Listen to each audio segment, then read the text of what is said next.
Hi everyone. Okay, so this is a pretty important video for me. It's video 1700. So I'm on the way to 2000. So, all right. So I want to do something a little fun and talk about an actress I've seen a bunch of times in different movies, and I'm gonna focus on one, but I'm gonna tell you a little bit about her career first.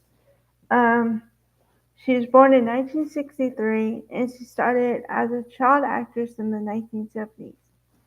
So, yeah. And also, I looked up uh, her Wikipedia, although I should have backed it up with IMDb. But according to that, she has 45 credits where her name is in there. So, 45 movies and things. Okay. So my one, well, I have a lot of favorites of hers. I think everyone is familiar with her from Mad About You from 1992 to 1999. Um, but I'd say one of my favorite movies that she was in is As Good as It Gets with Jack Nicholson because it's a romantic comedy with a bit of drama. Okay. Jack Nicholson plays an author, Melvin Udall, and he is very curmudgeonly. He doesn't like people, doesn't trust people at all, and she's the only one to get him to open up a little bit.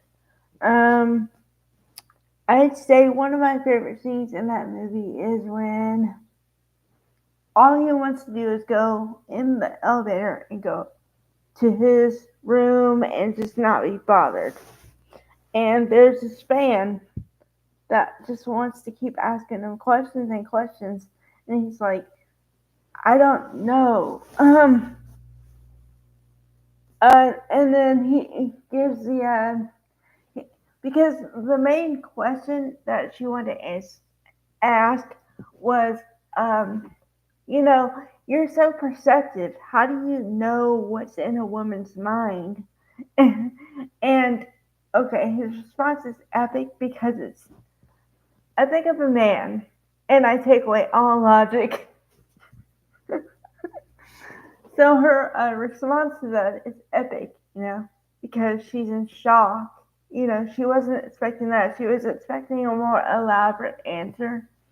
And then also, it's just a shock of he's basically putting down women for a second.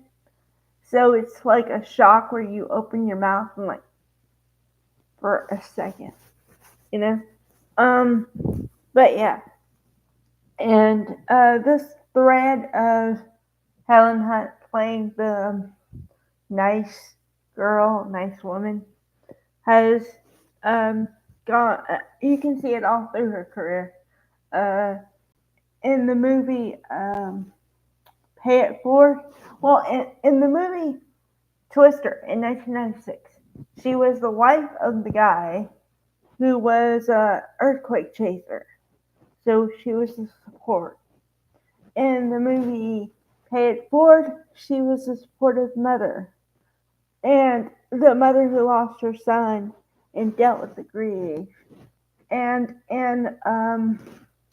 the only variation on that I can tell is in I think it was 2011 or 12.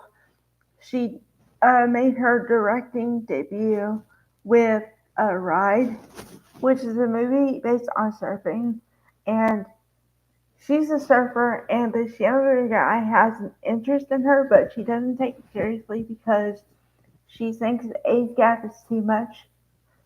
But he says, I don't care about that. Like, I like you as a person.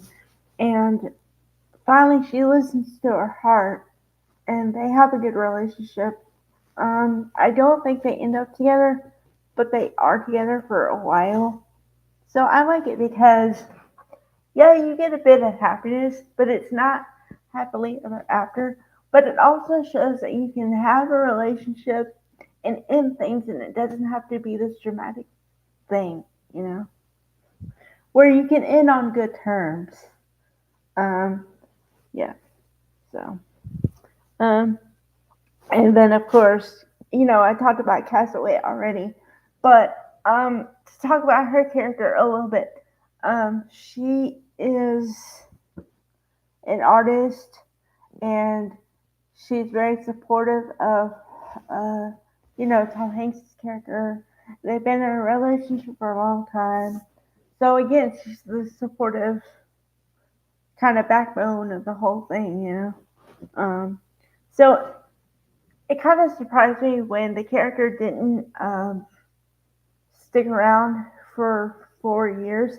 But then again, I thought about it after the fact, and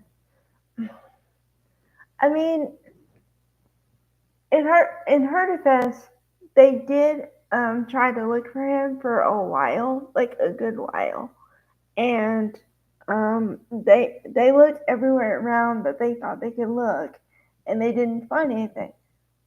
So they just presumed he was dead, and so you know you kind of have to move on at some point. But if you, the reason I struggle with this is because if you believe in true love and eternal, you know, love, then you say that you'll fight for them no matter what, and you'll never give up on them, and all that stuff. So that's why I'm conflicted. But overall, I mean, I guess the reason I like a lot of the movies is because I like a lot of movies with layers.